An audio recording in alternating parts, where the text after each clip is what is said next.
Hey gem lovers, welcome into my channel. Thank you for being here. I would greatly appreciate it, as always, if you like and share the video, and of course subscribe to my channel. My name is Jana, and I apologize for not being here last week. It was a very busy week. It's one of those weeks where life got away from you, but I'm back on weekly videos with you guys. And if you are tuning in live this week, coming up on Tuesday, September 29th, I will actually be an on-air guest at HSN, so I hope you'll join me over there as well. Now this week I'm really excited about our gemstone. It's called Kyanite. Kyanite is kind of considered the clearer and the cleaner of negative energy. We're going to talk a little bit about the history of Kyanite first, and then we'll get into some of the metaphysical properties. So the name for this aluminum silicate rich mineral actually is derived from a Greek word of either kuanos or cyanos, and it is basically the meaning for deep blue, which is one of the colors of kyanite. This gem is actually it's considered to have been named back in 1789 by a German mineralogist named Abraham Warner. Now, Warner is actually one of the first people that published a full-on manual about the identification of minerals and gemstones. So he adopted the name for kyanite because it had displayed this unreal sky blue to deep blue color, so he wanted the name to reflect that. And previously it was known as blue talc. Now, kyanite is one of the most attractive blue minerals out there. If you've never seen it, it is simply spectacular. It sometimes exhibits these intense shades of blue or even multiple shades of blue, all within one gem or crystal. Sometimes there's zonings of colors.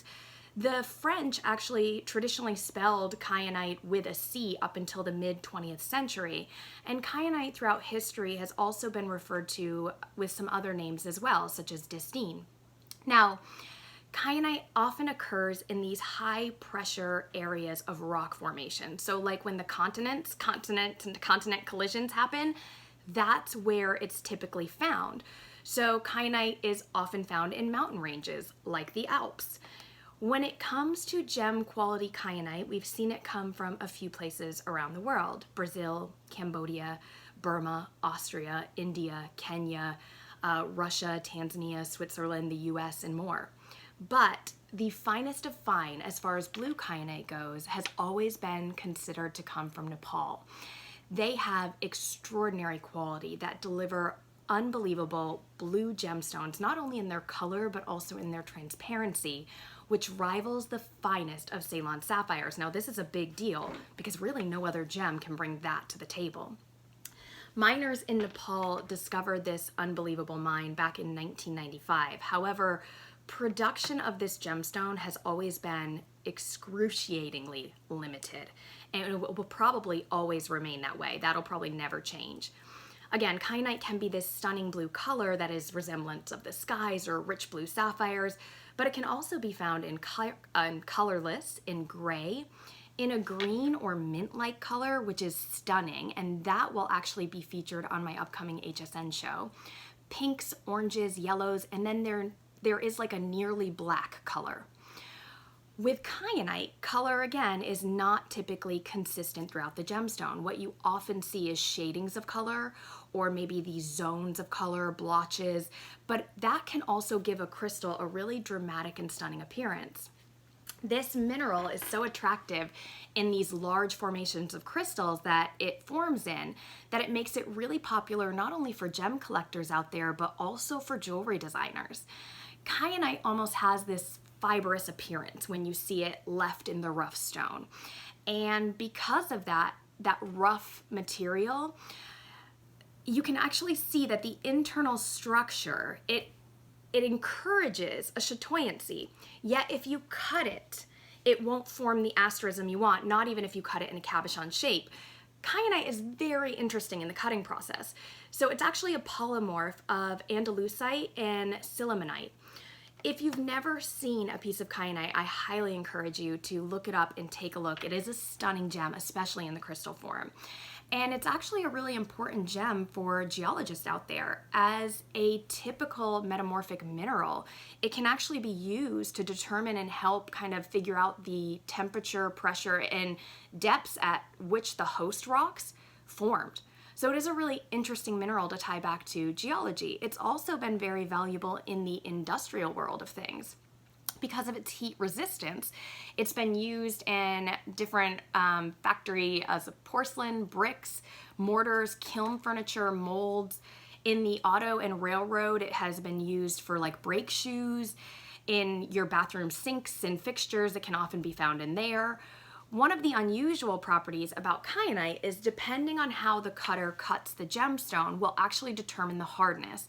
Kyanite has a range of hardness on the Mohs scale, which is really rare in a gem. Generally, kyanite will not be found in anything larger than a 2-carat size gemstone. That would be considered a really nice size kyanite. But occasionally, in Nepal, of course, they have found gemstones up to 10 carats. So that would be massive when you're talking about a gem that doesn't necessarily have the color consistency throughout it to yield something that large. Now, we're going to talk about the metaphysical properties of this particular gem. And again, this is not sound medical advice. If you have any ailment or you are seeking sound medical advice, you should always get that from a true medical professional. But we're going to talk about some of the metaphysical properties that are tied back to this gemstone. And the main one is that kyanite is exceedingly amazing at calming and clearing. It brings this nice tranquility, and if you look at the gemstone itself, it almost has that calming tranquility of the water. It also inspires loyalty and honesty and brings out the good. So kyanite is an excellent gemstone for meditation and for attuning the whole of the body. It can help clear and calm so that you're ready to meditate.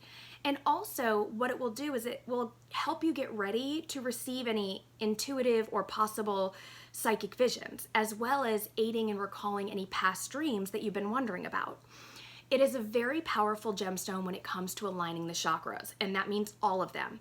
It is truly helpful at removing any blockages from your personal energy field. And it is said that if you wear kyanite frequently, it will actually help cut any negative ties or maybe negative baggage that you carry around with you. When in a toxic environment, it is believed that this gemstone can protect you from the negativity. So maybe you've got a bad boss or you're hanging out with a friend who's always down in the dumps. It's said that this gem can help protect you and your energy. It is believed to not only balance the energy emotionally, but also to help restore physical balance on some ends as well. It is believed to be a gem that can strengthen your overall aura, which is kind of cool. And it's actually one of the only gems that is believed to not pick up negative energies. So that does mean it doesn't necessarily require clearing, but I always recommend, even with kyanite, as with all of your gemstones, that you do eventually clear them. Now, specific colors are said to have their own unique abilities as well. So if you've got a piece of black kyanite, it is said to help ground the body and align all of the chakras simultaneously.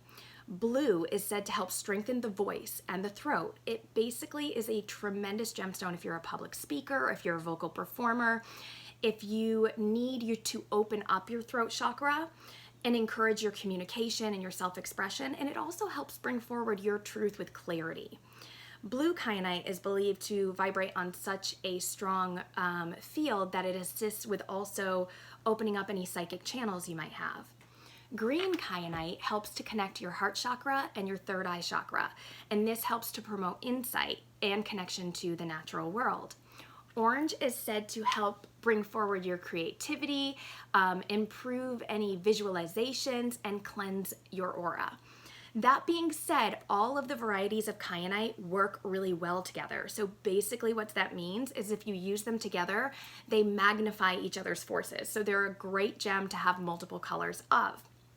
Now, we're going to talk a little bit about what it's said to help with physically, but again, if you are suffering from any of these ailments, you should always get help from a true medical professional. But kyanite is believed to help bridge energy gaps that have been caused by maybe you broke a bone, maybe you had surgery or some sort of invasive trauma. It's said to help reestablish the nerves and the tissue to kind of get that flow back within the body. It is said to be ideal for working with anyone that's maybe had a head trauma or a brain injury or perhaps suffered from a seizure or a stroke. Again, it's said to aid in creating that neural pathway and kind of opening it back up around those damaged areas again. It is also said to help with any issues with bone marrow as well as any throat issues or thyroid issues. Now, last but not least, this was one of my favorite parts about kyanite. Kyanite is believed that if you put a piece of blue kyanite on your third eye chakra, that it will actually help when meditating with communication with your pet. I thought that was kind of cute little note to end on. So I just want to say thank you for being here. Please like my video, feel free to share it, subscribe to my channel. I would love to see you here every week, and leave any gemstones that you would like future information down in the comment boxes below, and I will make sure to get to a video on those soon. But thanks for tuning in, and I'll see you again soon.